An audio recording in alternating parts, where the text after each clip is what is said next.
बहू को सब पता है। कमला की प्यारी बहुरानी को सब पता है, उसे हर चीज की नॉलेज है। पर फिर भी पता नहीं क्यों कमला अपनी बहुरानी से परेशान रहती है।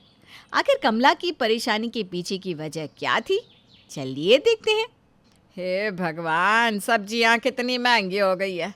सब्जियों के दाम तो आसमान छू रहे हैं। क्या हो रहा है इस नई सरकार की राजनीति में? अरे भगवान, हर चीज़ में सरकार को क्यों दोष देती हो? सरकार चाहे कोई सी भी आ जाए, महंगाई कम नहीं होगी। जैसे जैसे देश आगे बढ़ेगा महंगाई भी बढ़ती जाएगी। अरे जब ये सरकार कुछ कर ही नहीं सकती, महंगाई कम नहीं कर सकती, तो इतने बड़े बड़े वादे क्यों करती है? जब तक ये पार्टियां जीत नहीं जाती ना, तब तक तो यही कहती है हम महंगाई कम करेंगे, गली मोहल्ले और सड़क बनवाएंगे, बहुत सारी सुविधाएं देंगे। पर जीतने के बाद देख लो। सच में माँ जी सही कहते हैं ससुर जी, आप तो हाथ धोकर पीछे पड़ जाती हैं। अरे अब इसमें सरकार की क्या गलती? महंगाई तो हम आम आदमियों ने ही बढ़ाई है ना। अब देखिए, पहले मैं एक सूट 200 रुपये में सिलती थी, पर अब मैं 300 से कम नहीं लेती। अब देखा देखी लोग भी अपना रेट बढ़ा रहे हैं, जिस वजह से धीरे धीरे महंगाई बढ़ जाती है। अब सरकार थोड़ी ना कहती है कि तुम अपना सामान सस्ते में या महंगे में बेचो। अरे बहुरानी, तुम बहुत भोली हो, तुम कुछ नहीं जानती। तुम इन नेताओं की राजनीति नहीं समझ पाओगी, किस तरह से महंगाई बढ़ाते हैं और काम करते हैं। पिताजी, आप नहीं जानते कुछ भी। आपने अपने समय में साइंस ली थी ना, तभी तो सरकारी इंजीनियर है। पर मैंने तो पॉलिटिकल ऑनर्स किया है, मुझे तो राजनीति का बहुत अच्छे से ज्ञान है, मैं सब जानती हूँ। रानी बहू, तुझ जैसा ज्ञानी तो इस पूरी दुनिया में नहीं है, तुझे तो सब आता है। फिलहाल मुझे बहुत भूख लगी है और तेरे ससुर का भी दवाई खाने का समय हो गया है। थोड़ा सा खाना दे दे पहले, राजनीति की बातें हम फिर कभी करेंगे। रानी की बेवकूफ़ी बचकानी बातों को सुनकर कमला परेशान हो चुकी थी, इसलिए वो रानी की झूठी तारीफ करके कुछ समय के लिए उसे वहाँ से भगा देती है। क्योंकि रानी हर चीज़ में अपनी नाक घुसाने की कोशिश करती और ये जताती कि जैसे उसे हर चीज़ की नॉलेज है, जबकि ऐसा नहीं था। अब समय यूं ही बीतता है, पर घर के हर छोटे मामले में इसी तरह रानी बढ़ चढ़ कर हिस्सा लेती है। ऐसे ही एक दिन, अरे बेटी की शादी सर पर आ गई है, शादी ब्याह के बारे में नहीं सोचना क्या? लोन कब पास करवाओगे? इस साल शादी करवानी भी है या नहीं? अगले महीने हमारी बेटी की पढ़ाई ख़त्म हो जाएगी और वो हॉस्टल से घर आ जाएगी। और लड़के वाले भी अब फ़ोन कर रहे हैं शादी की डेट डालने के लिए। अरे कमला, इतनी फिक्र क्यों करती हो?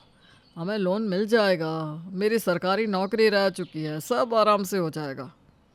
पिताजी माँ जी बिल्कुल सही कह रही हैं। अब लापरवाही करना छोड़ दीजिए। आपकी सरकारी नौकरी थी, है नहीं, अब आपको कोई भी लोन नहीं देगा। अतुल जी को लोन मिल जाता अगर उनकी भी सरकारी नौकरी होती, पर उनकी तो प्राइवेट नौकरी है। भले ही 70-80 हज़ार कमाते हैं महीने का, पर बैंक तो उन्हें लोन देता है ना जिनकी सरकारी नौकरी होती है। रानी बहू, ऐसा कुछ नहीं है। जो प्राइवेट नौकरी करता है बैंक उसे भी लोन देता है, अगर उसकी सैलरी अच्छी हो। और हमारा अतुल तो बहुत अच्छी कंपनी में काम करता है। वैसे भी एक लोन हमारा पहले से चल रहा है। पिताजी, मैं आपको कैसे समझाऊं? बैंकों के ना बहुत नाटक होते हैं। मैं लोन डिपार्टमेंट में जॉब कर चुकी हूँ। शादी से पहले मैं खुद लोगों को लोन दिया करती थी, और प्राइवेट नौकरी वालों को तो हमने कभी लोन दिया ही नहीं। सीधी भाषा में कहूँ तो बैंक अमीर लोगों को ही लोन देता है, गरीबों को नहीं। रानी की बातें सुनकर विनोद अपना सर पकड़कर बैठ जाता है, क्योंकि वो अपनी बहू रानी को चाह कर भी नहीं समझ पा रहा था, क्योंकि रानी कुछ समझना ही नहीं चाहती थी। रानी को हमेशा यही लगता था कि उससे ज़्यादा नॉलेज उसके घर में किसी को नहीं, पर उसकी इस नॉलेज की वजह से पूरा घर परेशान था, यहाँ तक कि अतुल भी। अरे रानी, मेरा लैपटॉप नहीं मिल रहा, तुमने कहीं देखा क्या? अरे मैंने उसे धूप में रखा है सुखाने के लिए। आप कह रहे थे ना आपके लैपटॉप में वायरस घुस गया है। अब वायरस ऐसे तो निकलने से रहा, इसलिए मैंने उसे लाइजोल से साफ करके धूप में रख दिया सूखने के लिए। लाइजोल से वैसे ही सारे कीटाणु मर जाएंगे, पर बची कुछ जो भी वायरस होंगे ना, वो सारे धूप में ख़त्म हो जाएंगे। अब तो आपका लैपटॉप ठीक भी हो गया होगा, मैं अब भी ला कर देती हूँ। क्या? तुमने मेरा लैपटॉप लाइजोल से साफ करके उसे धूप में सूखने के लिए रख दिया। अरे बेवकूफ़ औरत, वायरस से मेरा मतलब कीटाणु नहीं था। जैसा वायरस तुम समझ रही हो, लैपटॉप में वैसा वायरस नहीं घुसा था। हद करती हो यार। अगर किसी चीज़ के बारे में पता नहीं है तो पूछती क्यों नहीं हो? इतना महंगा कंपनी से मिलता लैपटॉप खराब कर दिया मेरा। अरे आप ऐसे नाराज़ क्यों हो रहे हो?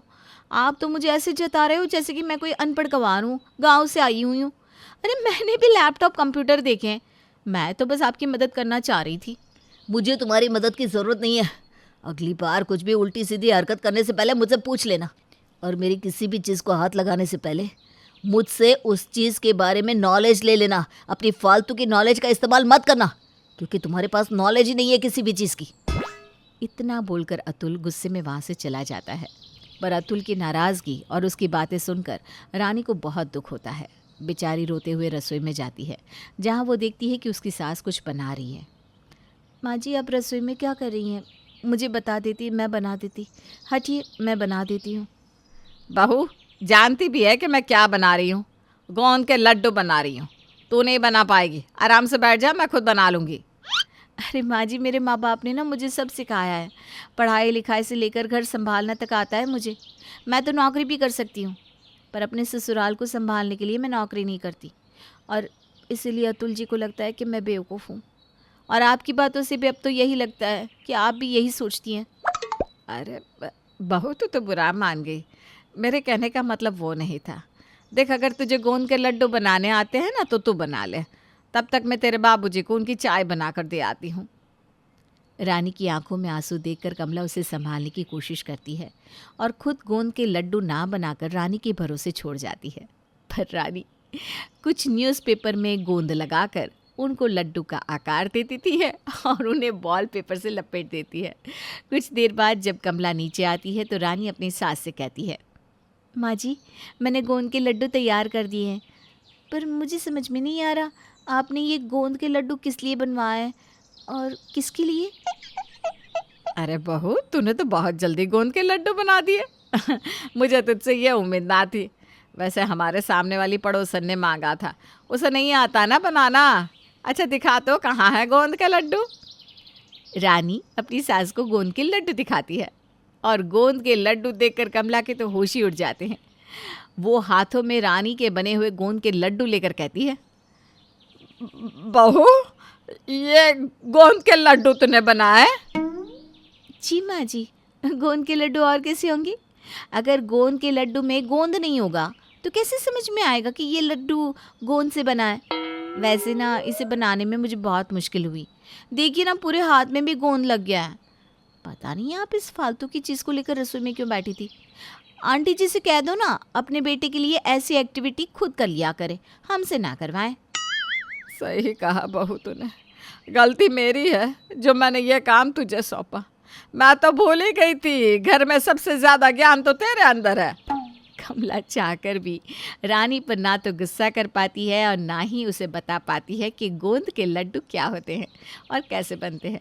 जिसके बाद कमला अपने बेटे और पति के साथ मिलकर अपनी बहू को सबक सिखाने की सोचती है, पर इसका कोई फ़ायदा नहीं होता और रानी को दुखी देखकर घर वाले भी कुछ कहना बंद कर देते हैं और वो रानी को उसके हाल पर छोड़ देते हैं और खुद कान पकड़ लेते हैं कि उससे किसी अच्छे काम की उम्मीद नहीं रखेंगे।